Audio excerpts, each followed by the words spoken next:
Hi guys, मैंने आपको already पहले से ही वीडियो में मूलरता की डेफिनेशन बताई है।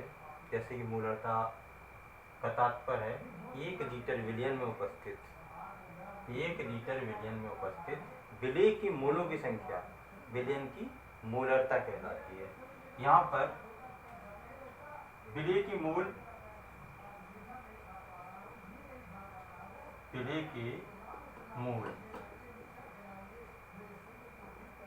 बराबर होता है ग्राम बटे अणुभार।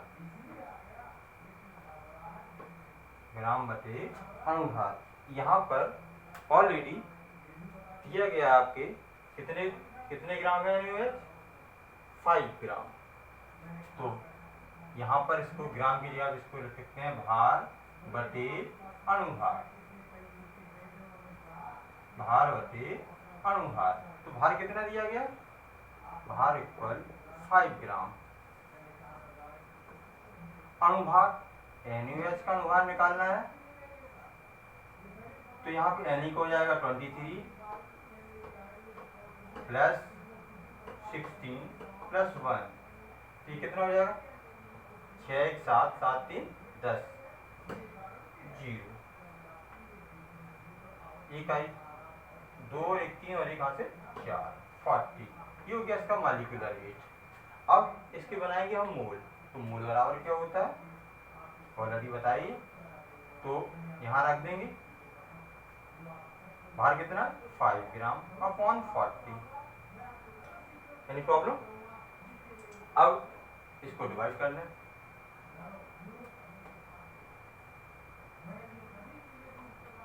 वन अपॉन 8, ठीक है। तो ये हो जाएगा 0.8 का भाग दे 125 मोल। अब इसका आयतन मूलरता है विलेय के मोल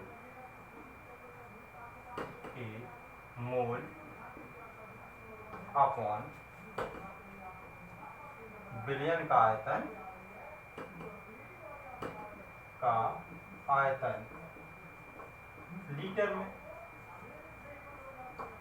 अब यहां पर क्या होता है कि जो विलेय की मोल तो हमने निकाल लिए, आयतन किसमें दिया? ml में। इसको कन्वर्ट करना होगा किसमें? लीटर में। तो यहाँ पे क्या ले रहा है? Volume equal 250 ml upon 1000। तो ये हो जाएगा आपके लीटर में।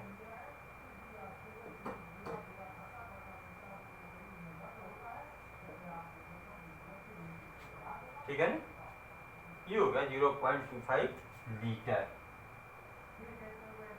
लीटर भी लिख सकते हैं, एल भी लिख सकते हैं, लीटर भी लिख सकते हैं।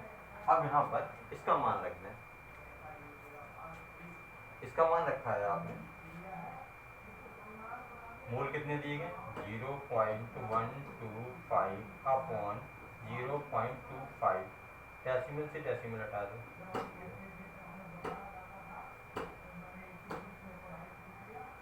1 अपॉन 2 इक्वल 0.5 मोल पर लीटर। ओके गाइस, ये सवाल तो आपको समझ में आ गया होगा। और इसी के साथ अगला सवाल दिया गया है। अगला सवाल दिया गया आपका कि 0.3 m H2SO4 विलयन की नॉर्मलता क्या होगी? तो मैं आपको बताता हूँ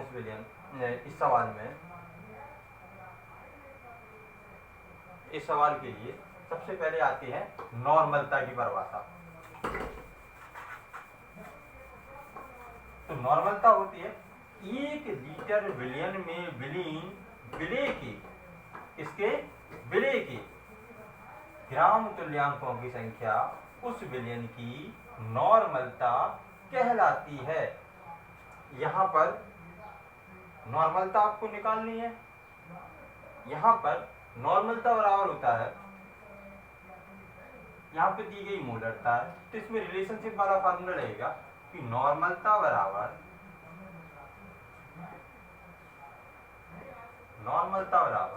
मोलरता गुणित अणुभार अपॉन तुल्यांकीय भार।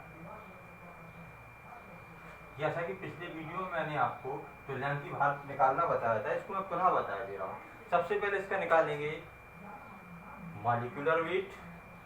जैसा कि इसका मॉलिक्यूलर वेट निकालें हम H2SO4, इसका होगा 1 × 2 + 32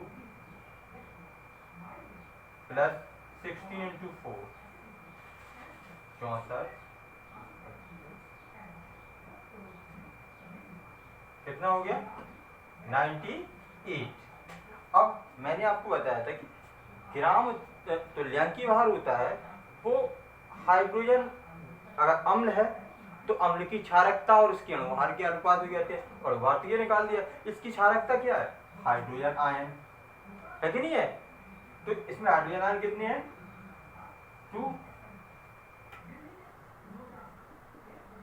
98/2 कितने रह गए 49, ठीक है ना।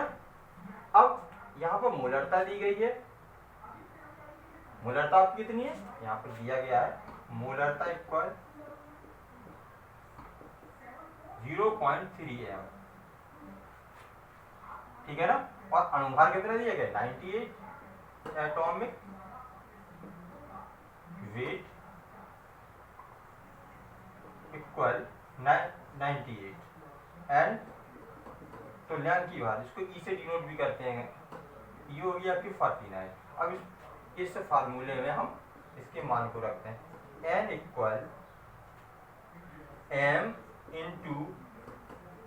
Atomic weight upon E. तो रख दें मान इसके 0.3 × 98/49, ये डिवाइड कर दें 2 टाइम जाएगा, 3 दूनी 6, 0.6 n, अर्थात ये विलयन 0.6 n नॉर्मल होगा, इसकी नॉर्मलता 0.6 होगी। ओके, नेक्स्ट टर्न पर नेक्स्ट क्वेश्चन के साथ